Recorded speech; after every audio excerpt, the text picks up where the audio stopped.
Alright, back here in the garage, I took all the meat out, washed it, salted it, and I can't emphasize enough, you guys, make sure whatever touches your meat that you sanitize it, okay?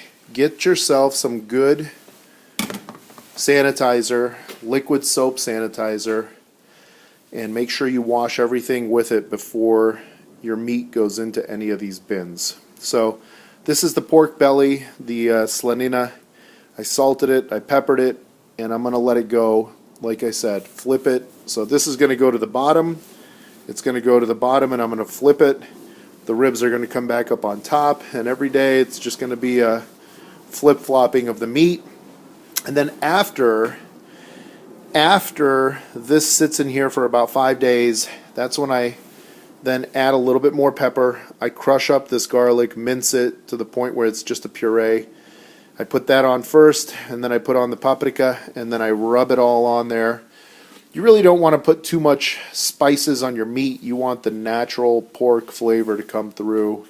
You don't want to mask it with a bunch of stuff. So when I do mine, I'll show you over here.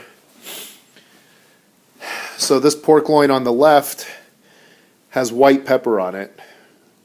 Just salt and white pepper. And this one's just salt and red pepper flakes. And this one over here has also got the red pepper flakes. I like everything a little spicy, so. Now I want to show you, this is a slab of ribs that we did a while back. It's already dry and pretty much ready to go. So you can see the color difference between that, and that one doesn't have any pepper flakes on it. That's just salt.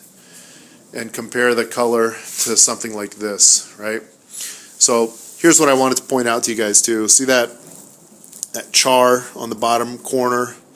That's because I was hanging that meat and it was coming out, the smoke was coming out a little bit too hot. So usually the temperature, when I put a temperature gauge in the smoker at the point where the smoke comes in, it's around 75, 80 degrees. This year, like I said, I was short a duct, so about 3 feet, and it was coming out a little bit hotter, wasn't paying attention, and I charred up some meat here, which it's fine, it's just not pretty, you know, compared to something like that that looks really nice and uniform. And the other two are fine, it's just that one got a little nip in the corner.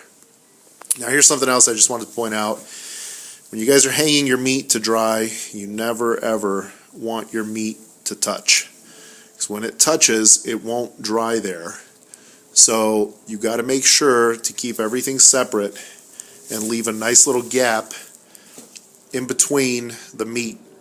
If it's touching, you're going to get mold, you're going to get rot, it's going to ruin your meat, and it won't dry there. It'll be like this weird spot. So just make sure, if you look here, make sure all your meat is completely separate and not touching. Just a little tip, something that I had to learn the hard way. I want to teach you guys the right way so you don't have to deal with it down the road and throw a batch of meat out.